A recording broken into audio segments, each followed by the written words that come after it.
ఈ రోజు వీడియోలో మనం వెర్బ్స్ పార్ట్ 2 గురించి మనం నేర్చుకుందాం. ఇంతకు ముందు వీడియోలో నేను 4 రకాల వెర్బ్స్ గురించి తెలియజేశాను. ఈ వీడియోలో మరికొన్ని వెర్బ్స్ గురించి మనం నేర్చుకుందాము. వెర్బ్ అంటే క్రియ అని అర్థము. క్రియ పని లేదా స్థితిని తెలియజేస్తుంది. 5వ రకమైనటువంటి వెర్బ్ ఏంటంటే మోడల్ వెర్బ్స్. మోడల్ వెర్బ్స్ అనేది ఒక రకమైనటువంటి సహాయక క్రియలు. అంటే ఇది హెల్పింగ్ వెర్బ్ లేదా ఆక్సిలరీ వెర్బ్ కింద వస్తుంది. మోడల్ వెర్బ్స్ అనేది ability, permission, possibility, obligation, belief, advice, suggestion, request, probability తెలియజేస్తుంది. అంటే ఇక్కడ ఎబిలిటీ అంటే సామర్థ్యము, పర్మిషన్ అంటే అనుమతి, పాసిబిలిటీ అంటే అవకాశము, ఆబ్లిగేషన్ అంటే ఒక కర్తవ్యము లేదా బాధ్యత, బిలీఫ్ అంటే నమ్మకము, అడ్వైజ్ అంటే సలహా, సజెషన్ అంటే సూచన, రిక్వెస్ట్ అంటే అభ్యర్థన లేదా మనం మర్యాదగా ఏదైనా అడగటం, అలాగే ప్రాబబిలిటీ అంటే సంభావ్యత. సో ఈ పర్పస్ గురించి మోడల్ వెర్బ్స్ ను మనం ఉపయోగిస్తాము. ఎక్కువగా ఉపయోగించేటటువంటి మోడల్ వెర్బ్స్ ఏంటంటే shall, should, will, would, can, could, may, might, must లేదా హ్యావ్ టు. ఈ రెండు కూడా ఒకే అర్థంలో ఉపయోగిస్తాము. అలాగే ఆట్ టు. సో దీని గురించి మనం డీటెయిల్డ్ గా మరొక వీడియోలో మనం నేర్చుకుందాము. అయితే ఇక్కడ మనం వెర్బ్స్ లలో ఏ రకాలు ఉన్నాయి అనేది ముఖ్యంగా మనం నేర్చుకుంటున్నాము. ఇక్కడ కొన్ని ఉదాహరణలు చూడండి. I can teach English language. నేను ఇంగ్లీష్ భాషను బోధించగలుగుతాను. ఇది ఎబిలిటీ, సామర్థ్యాన్ని తెలియజేస్తుంది. అందువల్ల ఇక్కడ కెన్ అనేది ఉపయోగించాము. He could do the work. అతడు ఆ పనిని చేయగలుగుతాడు. అంటే ఇక్కడ కెన్ కు కుడ్ కు తేడా ఏంటంటే కుడ్ అనేది కెన్ యొక్క పాస్ట్ టెన్స్ ఫామ్ ఉపయోగించాము. ఇక్కడ అతడు ఆ పనిని చేయగలుగుతాడు అనుకున్నప్పుడు ఇది కొంచెం ఈ కెన్ తో కంపేర్ చేస్తే కొంత వీక్ పాసిబిలిటీని ఇది తెలియజేస్తుంది. అలాగే మే ఐ కమ్ ఇన్ అంటే నేను రావచ్చా. ఇది మనం పర్మిషన్ తీసుకునేటప్పుడు ఉపయోగిస్తాము. అలాగే you must pass this exam. నీవు ఈ పరీక్ష తప్పనిసరిగా పాస్ కావాలి. మస్ట్ అనేది తప్పనిసరిగా అనేటటువంటి అన్నప్పుడు ఉపయోగిస్తాము. అలాగే మనం హ్యావ్ టు కూడా మస్ట్ కు సమాన అర్థంలో ఉపయోగిస్తాము. You have to pass this exam అన్నా నీవు తప్పనిసరిగా ఈ ఎగ్జామ్ పాస్ కావాలి. అలాగే ఇక్కడ he will meet Raghu by tomorrow. అతడు రఘును రేపటి వరకల్లా కలవాలి. అంటే ఇక్కడ ఈ విల్ అనేది ఎందుకు ఉపయోగించాము అంటే మనం భవిష్యత్తులో పని గురించి మనం ఉపయోగించాము. సో అతడు రేపటి వరకల్లా రఘును కలుస్తాడు. అలాగే we should respect hour elders. అంటే మనము మన పెద్దవాళ్లను గౌరవించాలి.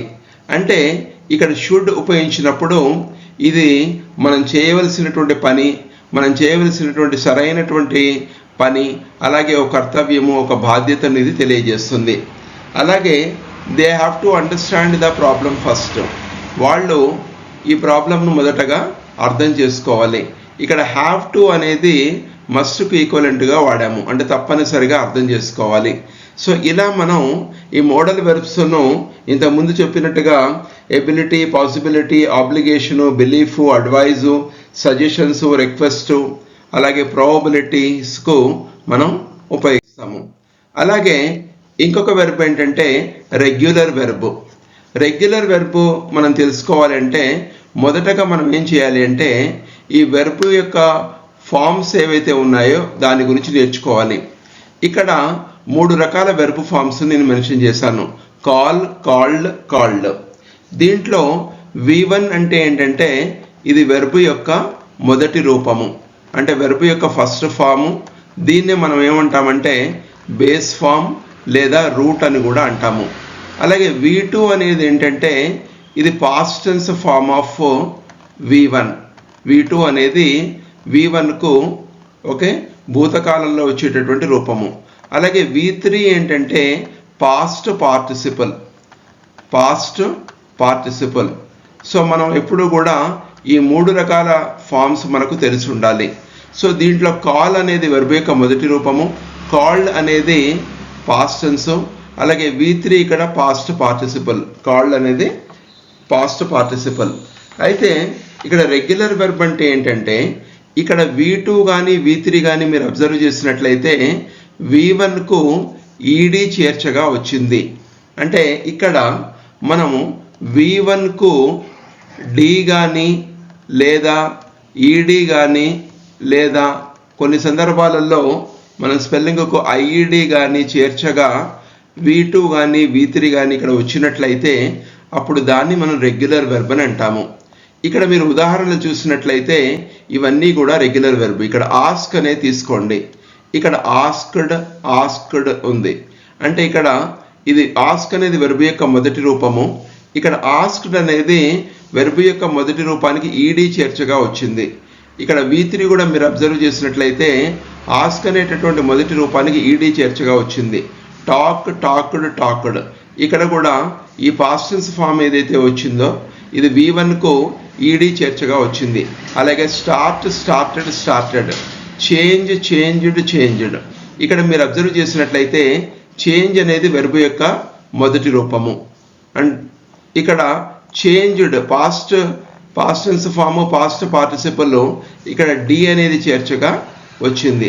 అందువల్ల ఇది కూడా రెగ్యులర్ వెర్బ్. అలాగే మూవ్డ్ ఇక్కడ కూడా డి అనేది చేర్చగా వచ్చింది కాబట్టి ఇది కూడా రెగ్యులర్ వెర్బ్. లైక్డ్ అంటే వెర్బ్ యొక్క మొదటి రూపం ఇక్కడ లైక్, దీనికి డి చేర్చగా వచ్చింది కాబట్టి ఇది రెగ్యులర్ వెర్బ్. కాబట్టి రెగ్యులర్ వెర్బ్ అంటే ఏంటంటే వెర్బ్ యొక్క మొదటి రూపానికి లేదా బేస్ ఫామ్ ఆర్ రూట్కు డి కానీ ఈడీ కానీ ఐఈడి కానీ చేర్చగా వస్తుంది. ఇక్కడ మ్యారీ చూడండి, ఎప్పుడైనా వై అనేది వచ్చినప్పుడు so this is replaced with IED ఇక్కడ. సో ఇలా మనం రెగ్యులర్ వెర్బ్ యొక్క మీనింగ్ను తెలుసుకోవచ్చు. అలాగే నెక్స్ట్ వెర్బ్ ఏంటంటే ఇర్రెగ్యులర్ వెర్బ్. ఈ రెగ్యులర్ వెర్బ్లలో మనం కొన్ని ఉదాహరణలు చూద్దాం. I have completed this work. ఇక్కడ కంప్లీటెడ్ అనేది మీరు అబ్జర్వ్ చేసినట్లయితే కంప్లీట్కు డి చేర్చగా వచ్చింది. అందువల్ల ఐ హ్యావ్ కంప్లీటెడ్ దిస్ వర్క్లో ఈ కంప్లీటెడ్ అనేది regular verb. He liked it, అతడు అది ఇష్టపడ్డాడు. ఇక్కడ కూడా మీరు అబ్జర్వ్ చేసినట్లయితే లైక్కు డి చేర్చగా వచ్చింది కాబట్టి ఇది regular verb. They calculated the profit. Calculate అనేది వెర్బ్ యొక్క మొదటి రూపం. ఇక డి చేర్చగా వచ్చింది కాబట్టి it has become a regular verb. అలాగే వి స్టడీడ్ టుగెదర్. ఇక్కడ కూడా స్టడీ అనేది వెర్బ్ యొక్క మొదటి రూపము. ఐఈడి చేర్చగా ఇక్కడ వచ్చింది కాబట్టి ఇది కూడా regular verb. You changed the method of doing it.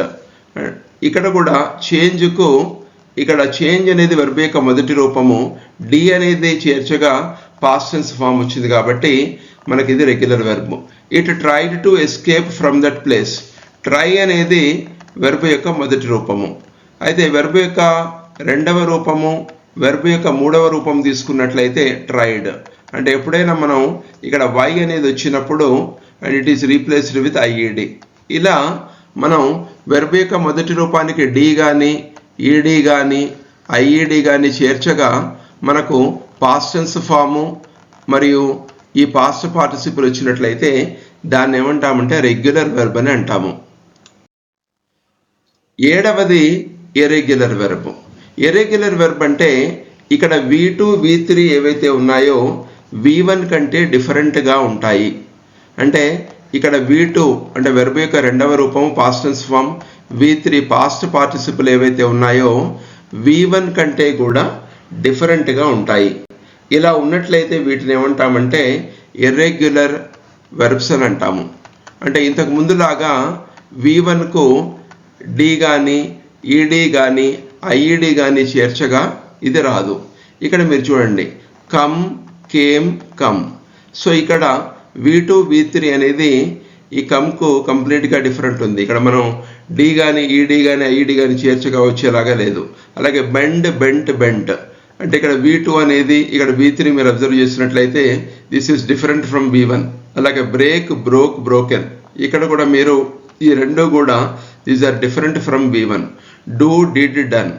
So do అనేటటువంటి వెర్బ్ యొక్క మొదటి రూపము డిడ్, V2, డన్ కూడా ఈ మూడు కూడా డిఫరెంట్గా ఉన్నాయి. ఇక్కడ కట్ ఇక్కడ మీరు గమనించినట్లయితే ఈ మూడు కూడా సిమిలర్గా ఉన్నాయి కానీ V2 V3 అనేది డి కానీ ఈడి కానీ ఐఈడి కానీ V1కు చేర్చగా రాలేదు కాబట్టి ఇది కూడా ఇర్రెగ్యులర్ వెర్బే. అలాగే ఫౌండ్. సో ఇవన్నీ కూడా ఇర్రెగ్యులర్ వెర్బ్స్కు కొన్ని ఎగ్జాంపుల్స్. అలాగే ఇక్కడ కొన్ని సెంటెన్సెస్ ఒక రూపంలో ఎగ్జాంపుల్స్ ఇచ్చాము. Rajesh cut the cake into 2 pieces. So Rajesh కేక్ను 2 ముక్కలుగా కట్ చేశాడు. ఇక్కడ వెర్బ్ ఏదైతే ఉందో ఇది ఇర్రెగ్యులర్ వెర్బ్. అంటే మనం చదువుతూ ఉన్నప్పుడు we should identify whether it is a regular verb or irregular verb or modal verb, అది ఐడెంటిఫై చేయాలి. Swathi made the gift with a lot of care. Swathi చాలా జాగ్రత్తగా గిఫ్ట్ను తయారు చేసింది. ఇక్కడ కూడా మేడ్ అనేది మనకు ఇర్రెగ్యులర్ వెర్బ్, ఎందుకంటే మేక్ అనేది వెర్బ్ యొక్క మొదటి రూపము. సో మేక్కు V2 ఏంటంటే మేడ్, సో ఇక్కడ V3 కూడా మేడ్. సో కాబట్టి ఇది irregular verb. They took many pictures. ఇక్కడ టుక్ అనేది కూడా ఇర్రెగ్యులర్ వెర్బ్, ఎందుకంటే టేక్ అనేది వెర్బ్ యొక్క మొదటి రూపము, టుక్ అనేది వెర్బ్ యొక్క రెండవ రూపము, మూడవ రూపం ఏంటంటే taken. So V1, V2, V3, కాబట్టి ఇది కూడా irregular verb. We met our friends. ఇక్కడ మేము మా స్నేహితులను కలిసాము. ఇక్కడ మెట్ అనేది మీరు అబ్జర్వ్ చేసినట్లయితే మీట్ అనేది వెర్బ్ యొక్క మొదటి రూపము, మెట్ అనేది వెర్బ్ యొక్క రెండవ రూపము, మూడవ రూపము కూడా ఇక్కడ మెట్. సో కాబట్టి ఇక్కడ V2, V3లు V1 కంటే డిఫరెంట్గా ఉన్నాయి. ఇక్కడ డి కానీ ఈడి కానీ ఐఈడి కానీ చేర్చగా రాలేదు. అలాగే you did it in a correct way. నీవు కరెక్ట్ వేలో ఈ పని చేశావు. సో డిడ్ అనేది కూడా మీరు ఇంతకుముందే నేను చెప్పాను, do, did and done. So ఇక్కడ కూడా సో ఇది V1, ఇక్కడ V2, V3 అనేవి V1 కంటే డిఫరెంట్గా ఉన్నాయి. అంతేగాని మనకు డి కానీ ఈడి కానీ చేర్చగా రాలేదు. I thought about my career seriously. So ఇక్కడ కూడా మనం ఈ థాట్ అనేది వెర్బ్ యొక్క రెండవ రూపము. ఇది మనకు V1 కంటే డిఫరెంట్గా ఉంటుంది. అంటే థింక్ అనేది వెర్బ్ యొక్క మొదటి రూపమైనప్పుడు ఇక్కడ థాట్ అనేది వెర్బ్ యొక్క రెండవ రూపము, అలాగే మూడవ రూపము కూడా థాట్. కాబట్టి V2, V3 ఏవైతే ఉన్నాయో ఇది V1 కంటే డిఫరెంట్గా ఉన్నప్పుడు, లేదా డి, ఈడి, ఐఈడి చేర్చగా రానప్పుడు వాటిని మనం ఏమంటామంటే ఇర్రెగ్యులర్ వెర్బ్ అని అంటాము. కాబట్టి మనం we should know the difference between regular verb and irregular verb. అలాగే 8వది ఫ్రేజల్ వెర్బ్. అంటే మనం ఇంగ్లీష్లో బాగా మాట్లాడటానికి ఫ్రేజల్ వెర్బ్స్ అనేది బాగా నేర్చుకోవాలి. ఫ్రేజల్ వెర్బ్లో మనకు 2 కాంపోనెంట్స్ ఉంటుంది. ఒకటి మెయిన్ వెర్బ్ ఉంటుంది, అలాగే దీనికి ప్రిపోజిషన్ కానీ యాడ్వర్బ్ కానీ యాడ్ అయి ఉంటుంది. అంటే దీని యొక్క స్పెషాలిటీ ఏంటంటే ఇక్కడ మీరు కొన్ని ఎగ్జాంపుల్స్ చూసినట్లయితే go through, look into, carry out, turn down, cook up, bring up, go on. ఇక్కడ మీరు అబ్జర్వ్ చేస్తే మొదటిది మెయిన్ వెర్బ్ ఉంటుంది, ఇక్కడ రెండవది మనకు ప్రిపోజిషన్ కానీ అడ్వర్బ్ కానీ వస్తుంది. సో లుక్ అనేది వెర్బ్ యొక్క మొదటి రూపము, ఇంటూ అనేది ఇక్కడ ప్రిపోజిషన్. సో ఇలా మనం క్యారీ అవుట్ అని ఉంది. ఇక్కడ కూడా మనం ఇక్కడ మొదటిది మెయిన్ వెర్బ్ వస్తుంది, రెండవది మనకు ప్రిపోజిషను లేదా అడ్వర్బ్ వస్తుంది. అయితే ఇవి నేర్చుకునేటప్పుడు ఎలా ఉంటుందంటే మనం ఫ్రేజల్ వెర్బ్ తీసుకున్నప్పుడు దీని యొక్క అర్థము ఈ 2 పదాల యొక్క అర్థం కంటే డిఫరెంట్గా ఉంటుంది. అంటే 2 పదాల యొక్క అర్థం మనం డిఫరెంట్ తీసుకున్నప్పుడు ఆ రెండింటిని కలిపితే మనకు ఈ ఫ్రేజల్ వెర్బ్ యొక్క మీనింగ్ రాదు. అంటే ఫ్రేజల్ వెర్బ్ యొక్క మీనింగు ఈ 2 పదాల మీనింగ్ కంటే కూడా డిఫరెంట్గా ఉంటుంది. అది మనం అర్థం చేసుకోవాలి. ఇక్కడ చూడండి, గో ఆన్ అంటే కంటిన్యూ. గో ఆన్ యొక్క అర్థం ఏంటంటే కంటిన్యూ, అంతేగాని మీరు విడివిడిగా చూస్తారనుకోండి, గో అంటే వెళ్ళుట, ఆన్ అంటే మీద, మీద వెళ్ళుట కాదు. గో ఆన్ అంటే దీని యొక్క అర్థము ఈ 2 పదాల యొక్క అర్థం కంటే కూడా డిఫరెంట్గా ఉంటుంది. మనం ఫ్రేజల్ వెర్బ్స్ మీద మంచి కమాండ్ ఉన్నట్లయితే వేర్వేరు సిట్యుయేషన్స్లలో ఇంగ్లీష్ బాగా మాట్లాడగలుగుతాము. The class went on till 12 PM. Class అనేది 12 గంటల వరకు కొనసాగింది. కంటిన్యూ అంటే కొనసాగుట.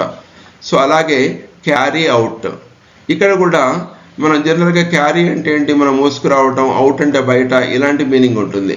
క్యారీ అవుట్ అనేది మనం ఉపయోగించినప్పుడు ఫ్రేజల్ వెర్బ్గా ఇది కంప్లీట్ సంథింగ్ అంటే పూర్తి చేయటం. They carried out research work, వాళ్ళు రీసెర్చ్ వర్క్ను పూర్తి చేశారు.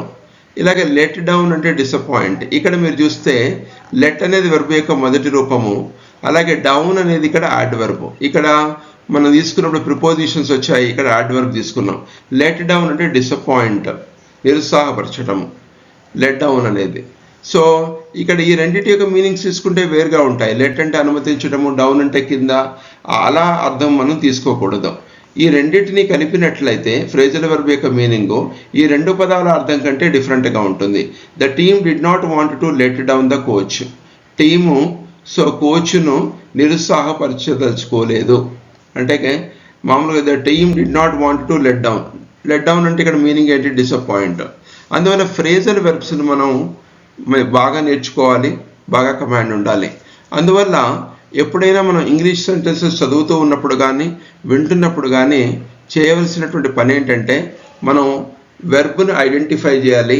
ఆ వెర్బ్ యొక్క రూపం ఎలా ఉంది చూడాలి, అది ఏ రకమైనటువంటి వెర్బ్ అనేది చూడాలి, అలాగే అది ఏ టెన్స్లో ఉందో కూడా చూడాలి. సో అలా చేసినప్పుడు ఏమవుతుందంటే మనం ఇంగ్లీషు సరిగ్గా మాట్లాడగలుగుతాము. సో ఈ వీడియో మీకు నచ్చినట్లయితే దయచేసి సబ్స్క్రైబ్ చేయండి, షేర్ చేయండి, కామెంట్ చేయండి మరియు లైక్ చేయండి. Wish you all the best. Thank you.